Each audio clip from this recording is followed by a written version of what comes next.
Welcome to New Morning Podcast. I'm Dave Matthews, and with me is Ted Smith. We started this podcast because we believe in hope after terrible loss, or whatever the loss is that you've experienced in your... Ted, let me ask you something. Our audience probably doesn't know your background. You went to Ole Miss? I did not. I grew up next to Ole Miss in North Mississippi, but I ended up going to college at Baylor. Baylor University? Yeah, the university. The Harvard, University of Baylor. No, the Harvard of the South. Harvard of the South. Okay, I know it's in that thriving metropolis of Waco, Texas, but let me ask you Chip something. and Joanna Gaines. Yes, yeah. and we did a Spark of Life retreat at one of Chip and Joanna Gaines' house that they I didn't renovated. know that. Yes, we did. I would have more respect for you if I knew They that. were very gracious people, by the way. But here's the deal. Today's podcast is called The Greatest Kiss, or Kiss Me Now. Kiss Me Now. I almost put Kiss Me Kate, but I don't know who Kate is. Right. But Kiss Me Now. What was your first kiss? Who did you first kiss in your life besides your mama, right? Who did you kiss? Ooh, good question. First kiss. Let's see. First kiss. I'm trying to reach All right. back. I don't know. Eli, your first kiss, real quick. First kiss. Maybe first name only to save lawsuits. Yeah, right. I can tell you the first one I tried to kiss. Oh, that's better. Yeah. Who? That was on my first date. My second date. She got out of the car before Chiquita, was that her name? after I took her to the Eureka Cinema, she jumped out of the car And ran. inside before I had to go. I was going to go open the door like I was supposed to. How do you know when not to get a second date? When they run out of the car? I didn't get a second date. Of course you We didn't. became friends though. Okay. What was her first name? I won't want to say her name out loud, but it's Robin Reed. Oh, did I say it? You said, Eli, first kiss. No, she knows. She would tell the story too. She's a great girl. All right, Eli. My middle school girlfriend, Lydia. Lydia. It was Lydia? our first and only kiss, actually. What's her full name? No, I'm just kidding. Lydia. You let him slip away. That's right. Eli's a great guy, man. He's a great guy. My first kiss was Jenny. Okay. I was 38 years old. Jenny. No, I wasn't 38. I was actually 19 years old. That's my first kiss. You waited a long time. I waited a long time because I'll tell that story later. But what in the world does Kiss Me Now have to do with grief? I'm so glad we got this started because I have no idea what you're talking about. Please explain. Well, grief can leave us overwhelmed. Mm-hmm. And if you forgot Ted's story or this is your first time listening, Ted's son took his life about 2 years ago, and we've talked about this on the previous podcast that you sucked your thumb for about a year or whatever, and you could barely function. And Right. We've talked, that's very normal. It's not abnormal. There's nothing wrong with you that needs to be fixed. In our work with thousands of grievers over the years, one thing that we know happens is those who are in deep grief feel overwhelmed. Would that be accurate? 100% accurate for me. Right. And when we say kiss me now, we're talking about keeping it simple. Keep it simple. What's the now about? Keep it simple now. Okay. You're adding a word at the end of the acronym. Yes, kiss me now. Okay. Now And I understand. And it's keep it simple. Sugar, keep it, sugar babe. Keep it simple. Oh, we don't want to say stupid. We don't want to ever say the word stupid on the air. I don't want to. You want to be respectful of everybody. And we do. Right, We do, of course. And I've found out, and you know this. Everybody acts the way they act for a reason. It doesn't justify bad actions. What it does is help you not hate. It helps you let go of bitterness. There's a reason people act the way they act. Sometimes you have to go to jail, right? I mean, if you break the law, and you being an attorney, you know that. And we all know that. But grief is such a complicated subject, right? And if we come across on this podcast as, okay, here's 73 things you have to do this week in order to have a healthy recovery from tremendous loss, we're going to lose our audience. I mean, Right. and I don't blame them. I'd run the other way like that girl ran away from you because she knew you were about to kiss her. No, I was not. I was going to open her door, David. Okay. What are you talking about? Y'all should, for those listening, you should see the looks that I am getting from Teddy Ballgame here. Okay. Can we amend the KISS thing? Yes. Amend it. Keep it simple, podcast members. KISS. Keep it simple. So let's say KIS. we know some of you are in deep, crazy grief right now, and you can barely get up in the morning. And we want to give you some tools in our podcast to help you get started. And some of you have already started. Some of you are living forward. Some of you feel hopeless and helpless as we speak. We know that some of you have had fresh loss. Some of you are trying to survive childhood stuff that could be 30 years ago, right? Those are losses too. A father that left you or beat you, sexual abuse as a child, experiencing that horrific thing, and then loss is piled upon loss. So some of you are reeling, what in the world do I do? How do I get some help? So we want to keep it as simple as possible. Now, you've heard of the book. You want to ask me questions about Gary Keller? What does Gary Keller mean to you? Oh, yeah. Tell me about Gary Keller's book. Okay. And his office is in Austin, Texas, right? Oh, yeah. Keller Williams. One of the most successful real estate firms in the world. In the world, yeah. Yep. And he wrote a book that you talked about in one of your retreats. And there's a quote that you mentioned at least 2 or 3 times in the retreat that you about how to keep it simple, or how to keep the one thing. The one thing. Okay. The one thing. The key word of the day is the one thing. That's the key word of the day. The one thing. What's the one thing? What's the one thing? Yeah. The one thing is do the next right one thing. Okay. So here's what happened with Keller. He wrote the book called The One Thing. We're not selling the book. If you want to buy the book, that's fine, but we're not selling it. I think it's a great leadership book, but it applies to grief so well. It's unbelievable. It's unbelievable how it applies to grief. So Keller meets with 16 of his key people, like I think used to every week, and this is in the book. And he had them write down the things they needed to accomplish that week for their business, their real estate business, like the 16 key people. All right. And you can read the book and see it, but basically, I'm going to shorten it. But basically, he had them write down like 10 things, and then another month passed, and he had them write down 5 things, then 3 things, and sales didn't go up. But he thought one day, it's a great thought process. He said, everybody in the world can do one thing. You don't have to have a college education to do one thing. You don't have to have a doctorate degree. You don't have to have a master's. You don't have to be super smart. You don't have to be super talented, right? Right. And I know you understand that. So what you have to be is understand that you don't have to be supercharged to have a healthy recovery from tragic loss. Do one thing.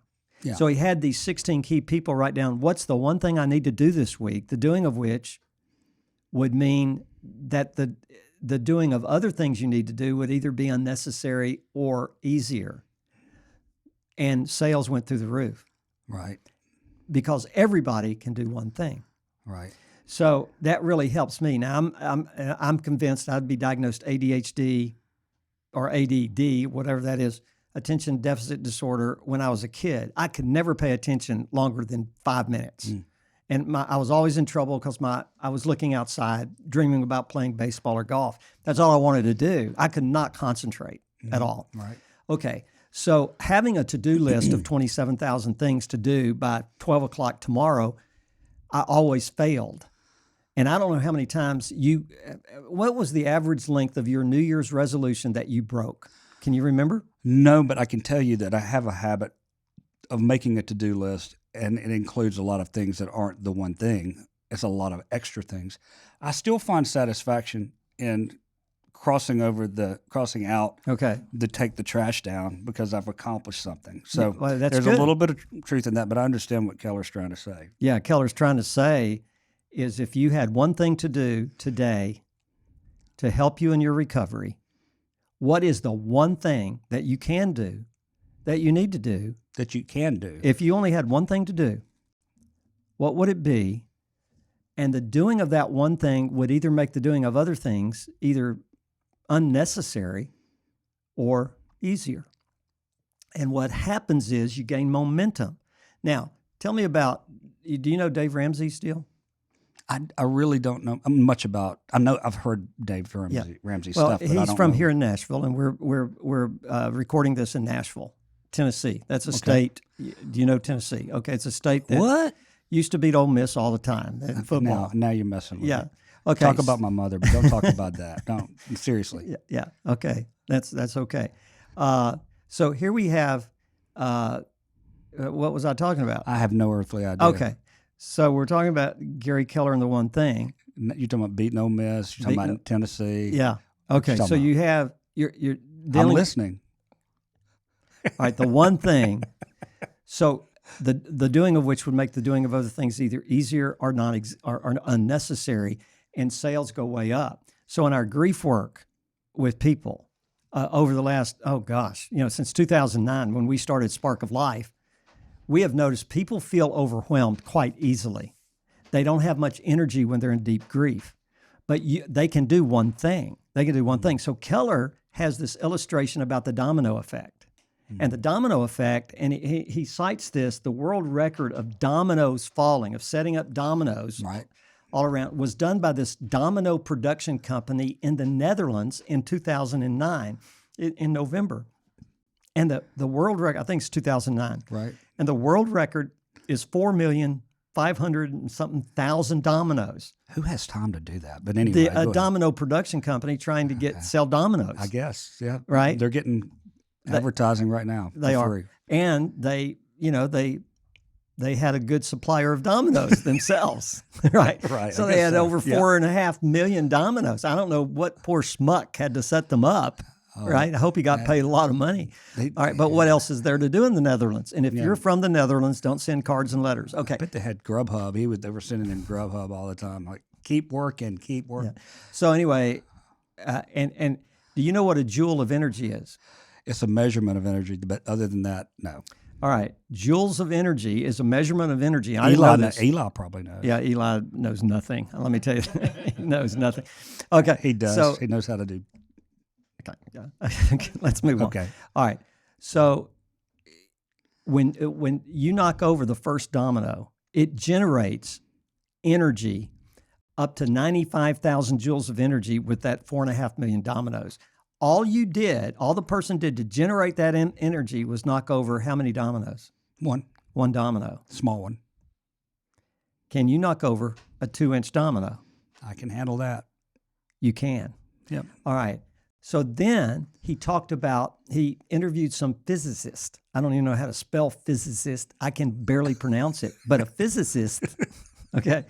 A physicist came up with this. How Keller found this, I'll never know. And I want to meet Gary Keller someday, right?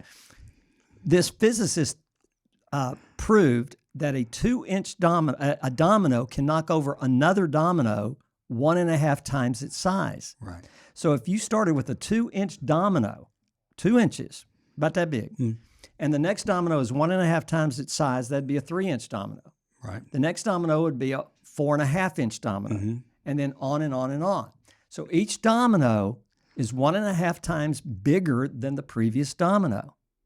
So if you started with a 2-inch domino and lined up dominoes like that, by the 10th domino would be as tall as Peyton Manning. All right, Peyton Manning, I think, is 6'4", something like that. Yep. So that domino would be 6 foot 4 inches if that's how tall Peyton Manning is. Okay. And if you don't know who Peyton Manning is, well, he's a comedian. Yeah, he's a brother of Eli who played for Ole Miss. That is right. Okay. So, and their dad played for Ole Miss. That's right. And I watched him play. That's right. Don't Back start in the talking. 60s. Don't start talking about the game that Okay. Tennessee. Anyway. So anyway, if you start with that 2-inch domino, the 10th domino would be as tall as Peyton Manning. The 18th domino would be as tall as the Leaning Tower of Pisa. The 21st domino would be as tall as the Eiffel Tower in Paris. The 31st domino would be 3,000 feet above Mount Everest. And the 57th domino would be from here to the moon. Now, I want everybody to picture this. You start with a 2-inch domino. The 57th domino would be from here to the moon. If each domino So is one little push, how do you get to the moon in anything? All right, so you've lost the dearest on earth to you. You're in deep grief. And it could be 30 years ago or yesterday. And if you're in deep grief now, this is why we do these podcasts. If you know anybody in grief, if you want to help anybody, if you've been there, we got to make this point. Knock over the 2-inch domino. If you try to knock over the 57th domino, what is going to happen? You will what? Fail. You'll fail. Yeah.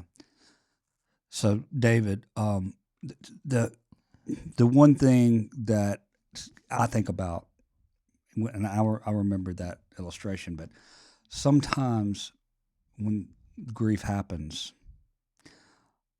you don't feel like doing anything, including pushing over a 2-inch domino. So is there a place for sitting there for a minute? Is there anything wrong with saying, I don't want to even push over a domino, or is pushing over a domino part of that first step, which is easier, sitting and listening and waiting? Sitting and doing nothing is pushing over the 2-inch domino. Gotcha. That's a great question. Sucking my thumb is pushing over the 2-inch domino. Yeah. Being in fetal position is pushing over. It's giving yourself permission to do nothing. Right. Crying is pushing over the 2-inch. It's a great question because we don't want anybody out there to think that they're failing at recovery, right? Because you feel bad. For a long period after my event, if somebody would have asked me to do something other than just lift a finger and push over a 2-inch domino, I would have rejected it. Totally. And because your emotions are so fried and you're so you're in deep, deep grief, and we said this last podcast, we'll say it every week probably, you have to go there. Right. The only cure, the only hope for deep, deep grief is to grieve. I've got to give myself permission to feel terrible. It sounds counterintuitive. Like I have to get up and do something. That we live in the Western culture, at least most of you listening to this. I mean, you might be, hopefully someday you'll be listening all over the world. But in Western culture, we're a doing society. We're a list-keeping, doing society. I've got to accomplish. I got to accomplish. You take that attitude into deep grief and you're going to feel like a total failure. Then you're going to feel like something's wrong with you or think something's wrong with you, feel defeated, right? Right. And maybe give up ever having joy again. Right. Because you're too overwhelmed. So it's a great question because knocking over the 2-inch domino is different for everybody. Right. Do what you can do. So for some people, the one thing is to sit there sometimes. Sometimes. And But, so, yeah, but you don't want to sit there for 10 years. agreed. And there's no time frame on this. Right. So part of what we're talking about with the 2-inch domino, don't get full speed ahead and try to knock over the 57th domino because you're going to break your body, right? You're not budging it. And then you're going to be discouraged and you say, why should I even try? I wouldn't even knock over the 31st domino. That's 3,000 feet above Mount Everest. I wouldn't knock over the 10th domino. Right. That's Peyton Manning. Right. Now, in his prime, he never looked like he was in good shape to me, but I'm sure he was in good shape. No offense to Manning. Brother Manning. The Manning family. The Manning family. I'm not going to mess with them. But you see, I wouldn't even, if I ran in and tried to knock over Peyton Manning at my age with this body, I'm going to get hurt. So what we want to do is knock over the 2-inch domino. I can do that. Right. There's not a human in the world that can't do that. Right. And if one human can do it, I can do it. Right? Right. All right. So knocking over the 2-inch domino is where I start, even if it's sitting doing nothing. Practical question. Okay. So if the 2-inch domino is a starting point, and for a lot of people in grief, whether it's one day or however long, it's a beginning to say, I'm going to stop and I'm going to sit still and I'm going to, not go anywhere. Yeah. And I'm giving myself permission to just kind of experience this grief, and in some way, I kind of want to be able to say the next domino is to say, I want to wait to know that there is hope, and just know that in my mind. That's a little bit bigger domino, but just to be when you're sitting there to know, say, it doesn't feel like it, but eventually, I know that things are going to get a little better. Right. And here's the deal about recovery from grief. It's a bad, dirty word in a lot of circles in the grief world. It's not bad to us. By defining recovery in the right way, recovery does not mean you're never sad again. It does not mean the event never happened. It does not mean you live as if it never happened. It does not mean that life's going to be the same again. All of those are impossible, right? Your life is never going to be the same again after Luke died. It's going to be different. Right. That doesn't mean it's over. It just means it's different and it feels terrible. And if we could go back and change it, we would, but we can't. Right. Right. So doing the one thing is actually propelling you toward, I can get into a point where I have joy again and meaning and purpose in life again. I can do that. And even sitting and doing nothing or just getting up before noon, maybe that's your one thing. Right. The doing of other things become easier. You know why it becomes easier? Because you're generating energy. You're generating energy, and it's not momentum. It's not momentum, and it's not linear. It's geometric. Listen to what. This is Gary Keller early in his book after the domino thing. He says, so when you think about success, shoot for the moon. All right, and when you think about your life, and it's devastated, it's decimated by grief, by loss, and some of you can barely get up out of bed. That's okay right now, but you don't want to stay there, because if you stay there forever, and there's no time frame on this, but when you stay there too long, what happens is other relationships are hurt. And so what happens, then I have loss piled upon other losses. My big loss, then you have other losses piled, and then you think you can't even move. No pun intended, domino effect. Yeah.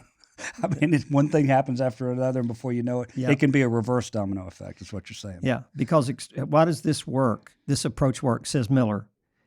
Because extraordinary success is sequential, not simultaneous. Right. Okay, yeah, I get that. Yeah, I want that to soak in. It's singular. Right. It's okay. And listen, what starts out linear becomes geometric. You do the right thing, and then you do the next right thing. Over time, it adds up, and the geometric potential of success is unleashed. Think about that. The domino effect applies to the big picture, like your work or your business. And I would apply this, and I want to talk to Keller about this, Gary Keller. I think it's a great book. It applies to grief. Let me ask you this. Okay, I want to throw. It's not a quote. It's just the general idea that I've read about, and this is I'm giving you something to think about and answer and respond to that you might not have heard before. But this is the concept that loss is transformation once you begin to respond to loss, not when the loss occurs. Great quote. Love the quote. You want to read it again? Or you read it again for our listeners and viewers. Loss is transformation once you begin to respond to loss, not when loss occurs. Who feels transformed when loss occurs? Nobody. Right. And the reason it can't be that way, I mean, it has to be that way, is because you have to grieve. We've said this every week. You got to go to the pit of grief.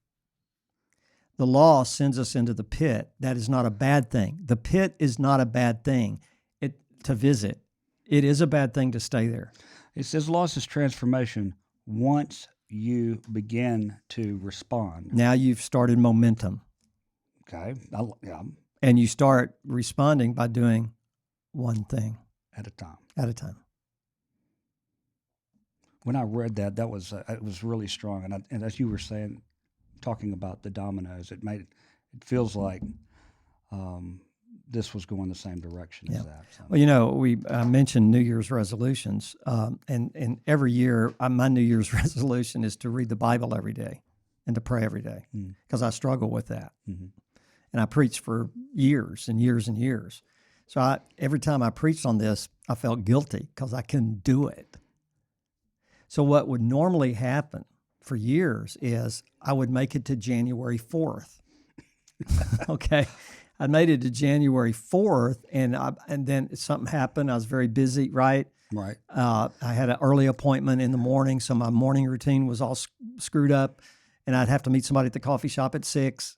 And we're talking about great things, right? But I didn't have my time reading the Bible. So what happened? I felt like a failure. Right. It's like the New Year's Eve exercise deal where by January 1st, you have the first laundry starting to build up on the bike, on the stationary bike. Yeah. It's the same thing. You let yourself down, and it. And then what happens is you feel like a failure, and you say, "Oh, what the heck? I've blown it," and then you don't go back to it. You haven't blown anything, right? Right? Just because is there anything magical about doing the right thing? I mean, like reading your Bible every day, and you miss one day. So what happens is after that one day becomes a week, and then it becomes 2 months. And then you say, "Oh my goodness, I've got to get back to that." So I spend all day Saturday reading the Bible, trying to catch up. Yeah. And I've tried that. You can get nothing out of it because you're skimming. Nothing out of it. You're skimming. Yeah. Right. I can't tell you about in college. I have to, true confessions. Can I confess this to you? Sure. You're on you're on your dime or nickel or whatever it is. Right. Well, with Go you, ahead. it's a penny. Okay. Anyway, we had to do 1,000 pages of outside reading. Oh my goodness! I don't know where this is going. I got 1,000 pages the night before it was due. How did you read it, Dave? I read at least one word per page, and I justified it. You should have been a lawyer. No, I didn't say sounds that. like You to me. said it. Yeah, You said it, Mr. That Attorney. sounds like, I've got a bunch of colleagues. How much sleep do you think I lost? Probably A lot, yeah. because I felt like I lied. Right. Not because I felt like I lied. I lied. I lied. Yeah, you did. And I did feel guilty about it. And I had to. What school was this? You want to say out loud? No, because you got your degree. Yeah, I've got my degree, and I don't want anybody to go back and check the records. As your attorney, I would say statute of limitations probably has run. Yeah, so. It's been 40 years at least. 50 years. 50 years. Okay. 50 years. All right. So back to the brain box. You say, what's the brain box? That was one I was going to ask you about. You have a lot of these really interesting Well, words, the brain box, I don't think you'd understand it. Well, I'm asking you because there are probably a few people out there that don't know what you're talking about. The brain box is what's in my brain, right? My brain box. Right. And what's in my brain and your brain is a lot of good stuff and a lot of bad stuff. Mm-hmm. For example, my mother was the president of the CMP Club. Eli, was your mother, did you have a mother? You have them? Yeah, I have a mother. Okay, most people do. Okay, well, I didn't know your background. You know. Okay. What was that an acronym? CMP, the CMP Club. Was your mother a part of that club? No, what's the CMP? What's the CMP? Come on, let us Look, know. you're an attorney. You should. Now, Eli's a producer and a good one, by the way. CMP. First word is clean. Clean my Yes. clean my P. porch. No, it's not clean. If you have a porch or clean my driveway or what? No, it's what a P. Clean my at dinner. What did your plate? mother? Plate. Clean my plate okay. club. Yep. Eli, Gotcha. Yep. Your mother part of that club? Yeah, unofficially, but yeah. Ted, your mom? I'm still part of the club.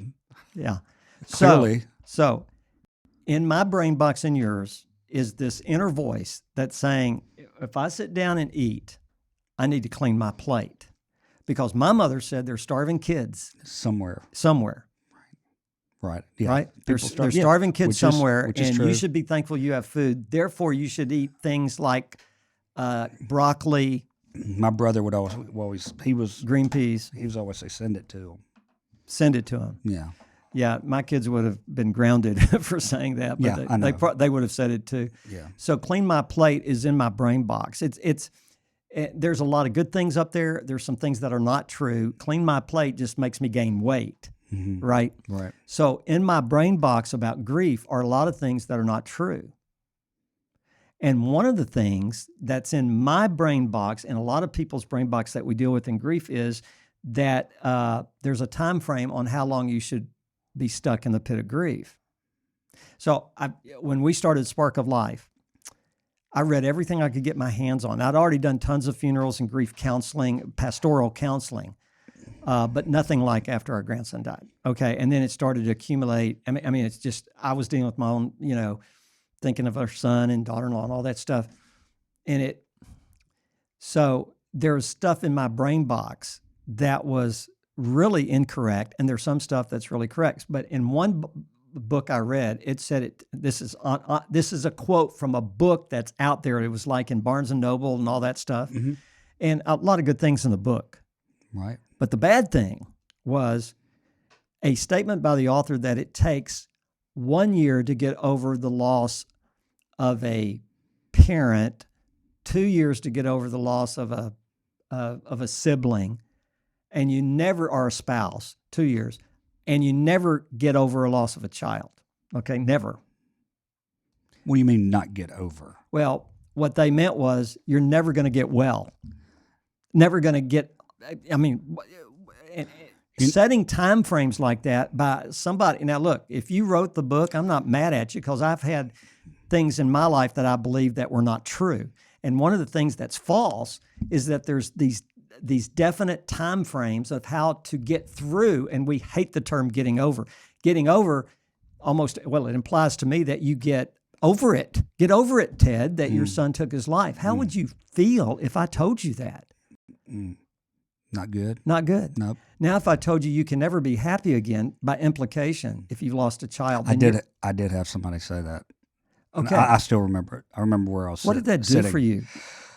I was like, excuse my French. Damn. That's heavy. I said, I believe it right now because that's how I feel. And it depends on how you define get over. If you define get over with life is going to be the same again, no, you'll never get over it. Yeah, they weren't intending it to be that way. But I know. Probably my perception was a little off at the time too, but that's the way I had took it. Yeah. Just think of the time frames, though, that people put on others. It's been a year. So our second retreat we ever did, a couple had lost a 25-year-old son on Thanksgiving morning, and he died of an aneurysm as he's putting his Thanksgiving plate back in the kitchen, Thanksgiving Day. He was engaged to be married. His fiancée was not there. 1 year to the date after he died, the mother's best friend called her, remembering it was Thanksgiving, right? Right. And the word she said to this woman was, "It's been a year, you need to get over it." She never talked to the best friend again. That was it for her. Those things are in my brain box. A lot of us have these ideas that have been put in our brain box. Many of them are good ideas, are good concepts, and many of them are not so good. We've got to get rid of some concepts that don't help us. And one of those things is there's an exact time frame. Can you believe there is some power in having in your head, by such and such a date, I need to get up. Okay.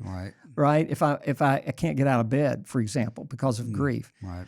But to put a time frame on people, it reinforces the fact there's something wrong with you. What is wrong with you? Right. If you were stronger, you would get up after a year or 6 months or whatever. We got to get that bad stuff out of our brain box. Right. Can you? In Mississippi, where I grew up, we call it ruts in the road. Yeah. You're in a rut. You're in a rut. And then a muddy road, dirt road. So if I believe I can never have joy again, I might sabotage my own recovery, and then I might stay stuck in that rut. So that's why I love the concept of the one thing. The one thing enables me to do something that generates momentum, and it will be geometric. So today, it might be getting out of bed before noon. Today it might be to sit and cry. Right. I'm thinking about the saying, and I can't remember what movie. Baby steps. Need to take baby steps. Anybody remember? Eli? What about Bob? What about Bob? That's it. It's one of my favorite movies because I've had Yeah. clients like that. Eli, I've had Eli, I'm clients. so glad you're here. Great one. Thank you. Yeah, it's a great What movie. about Bob? It's baby steps. It's just like one little step at a time. And that's why I love the concept of the one thing by Gary Keller, because gaining momentum, the deal is, the energy created by one thing, by hitting that domino. It's like a man doing, have we already talked about this, 545 push-ups? Right. The jewels. Have we talked about that on the, we did right before we started the podcast. We started talking about the jewels, but I don't think we got to the. We didn't get to the 545 push-ups. So that's the energy of 95,000 joules of energy is one person, I guess it could be a woman, but one person doing 545 push-ups like at one time, without stopping. Right. And that's the energy. And when I read that in Miller's book, I thought, well, my record in high school, because, I had coaches that came straight from Satan, right? Anybody else have a coach like that in PE? Yeah. And so Matthews, that's me, 1T. Matthews got up to 8 push-ups. That was my record. Yeah. 8 Right. push-ups. You didn't eat say, your what a Wheaties. wimp. You did not eat your Wheaties. Oh, I loved Wheaties, but I couldn't do a push-up. I struggled with that. Right. But the energy created by doing the next right thing, as small as it is, every human in the world can do it. Right. Right? And you define what you need to do, not me. I don't Right. define it. So what are some of the things? Or you're supposed to ask me that. Well, there's a lot of people say break it down. Just break it down to something that you can do. Everybody's going to be different. Break it down on a diet. Don't go crazy like I usually do and then gain it back in 5 days. I'm not going to eat any food for the next 27,000 years. Okay, Right. good. But it's going to be relative to who you are and what you can do and what motivates you. Yeah. For me, on a diet, not this is a dieting podcast or anything, but if I can start seeing change, then I become motivated to go one more day. Yeah. And then do the same thing. But if I do what my one side of my personality, I guess I just admitted I'm split personality, I guess. But one thing that I have done is I go out and I run 10 miles.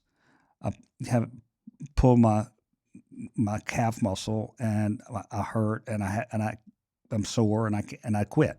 Yeah. So Let me ask you a question. okay.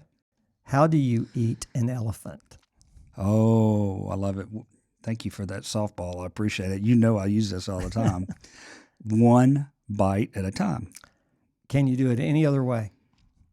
You can try it, but I don't think it's going to work. It's not going to work. If you tried to eat more than that at a time, Right. you're going to have a bad stomach ache, right? Especially elephant meat is not that good. I've tried it before. Well, that's your problem. I've never tried it, but I have not tried it. I don't want to be arrested. So I hope this all makes sense to our listeners and our viewers, because you got to break down recovery into biteable bits, right? Right. Biteable bits. Is that a word? Yes, That's there's 2 word words. saying. But listen to this. At our retreats, and you were there at both our retreats, sparkoflife.org, we believe in the one thing principle, Right. because that's all I can do. And there's 2 sayings I want to share real quick. All you can do is all you can do, and all you can do is enough. What does that mean to you? Well, I got to think about that for a second. All you can do is all you can do, and all you can do is enough.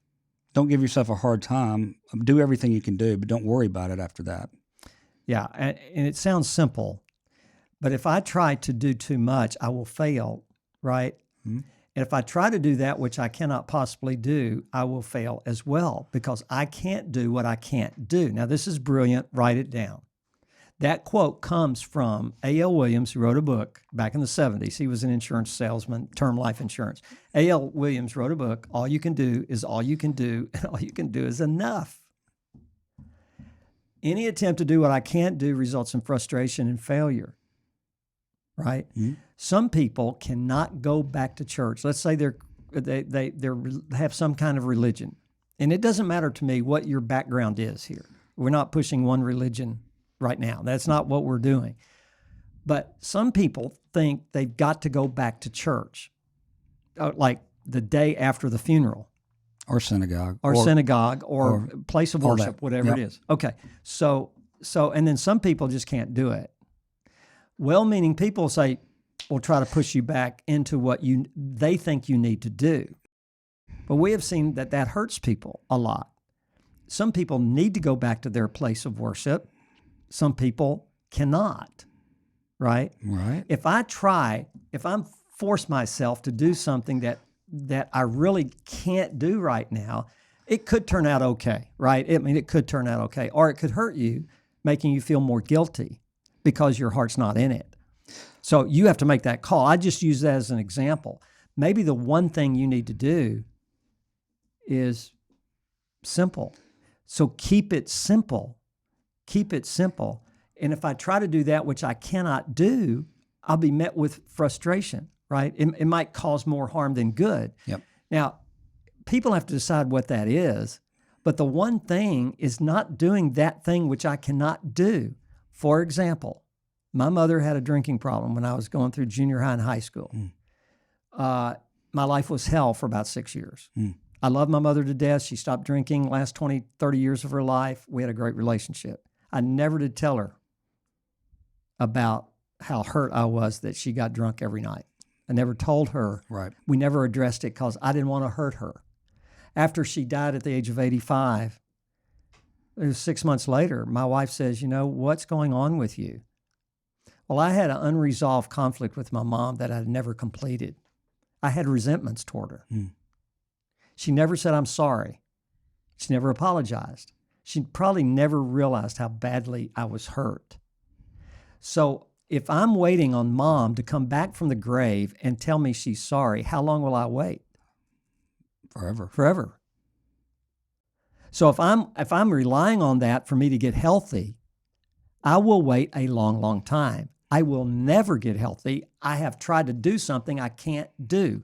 I wanted to hear her say, I'm so sorry, David, that I hurt you. Yep. She never said it. Now she's dead. I can't do a thing about that. Right. I can write her a letter and say, I forgive you. Right. And I did. Right. I forgive you of that. That's completing the incomplete. So we'll talk about that later. But that's the one thing. See, if my one thing is that which cannot happen, right. So I'm screwed. So it sounds like A.L. Williams and Gary Keller are agreeing with you Yes. to keep it simple. Keep it simple. So that you don't Susie. so that you don't get discouraged. Yep. And so if we take it home on this Yep. on this issue, how does that translate for those that have been in grief to keep it simple and to not get discouraged?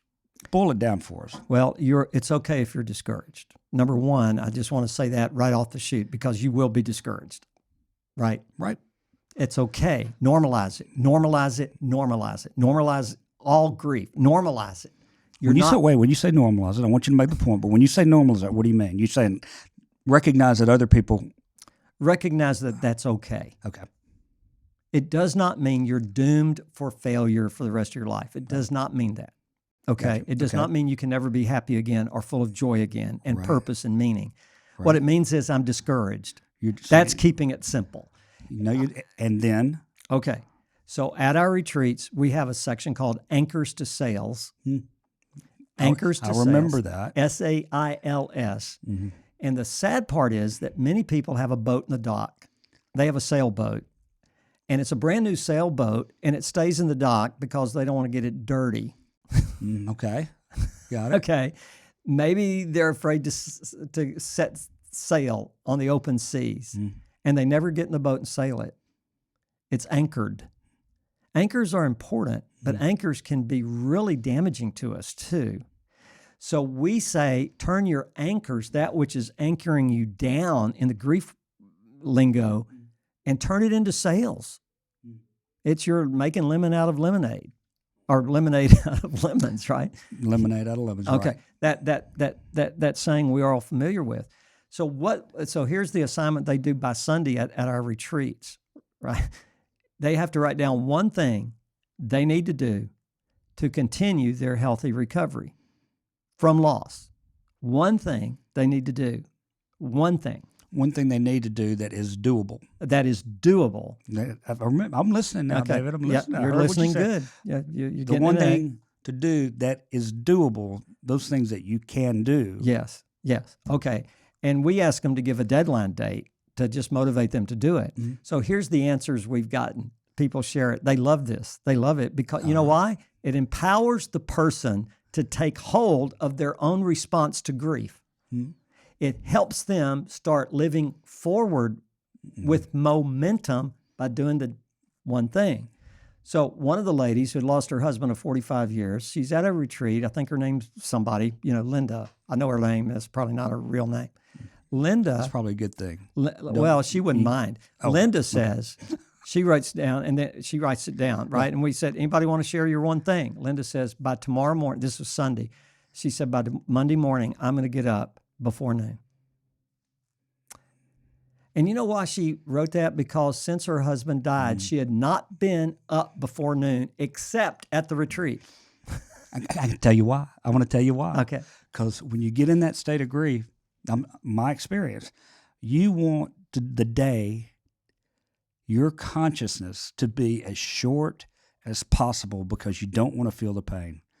I can't tell you all the stuff I created, and I try to sleep as long. I'm an early riser, but then I was like, I know exactly what It's she's your talking escape, right? You don't have to deal with it if you're asleep.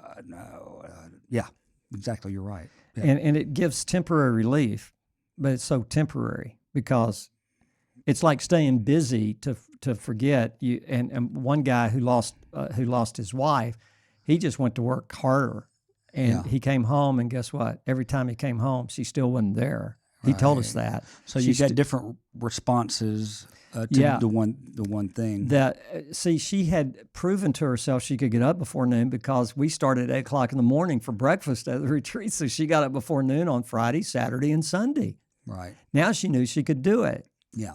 But now she's going back to the house where she lost her husband. Yeah. The house they shared for 45 years. Yeah. And so I thought, maybe she sets it at 1, at 2, or something. Just whatever she can do. yeah. When So she goes back to the house, she it can might get up be- at 11:30. That's before noon. Yeah. That's better than that's what Or she whatever decided it to is. do. If Yeah, it- whatever if- it yeah, is. yeah. You know, we had a guy that they lost an adult son. He and his wife and his son played golf together. And you know what he wrote on Anchors to Sales? He wrote, by the 1st of September, we're going to play golf again. We have not played golf in 6 months since our son died. And they lived on a golf course. They were both retired, husband and wife. They lost a 45-year-old son. And I'll never forget it. I said, we're going to be in Houston about the time my family's from Houston, and they lived in Houston. And I said, would you mind if Debbie and I played golf with y'all on that day? And they were so excited. So we went to Houston a few days early. We met at the golf course at 8 o'clock in the morning. And we met on the first tee. And guess what we shot that day? You? Yeah, me.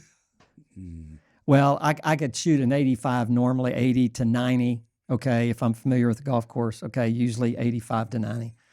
I think I shot probably 120 that day. Mm-hmm. We cried so hard on the first tee because it was in honor of their son. I get choked up thinking about it.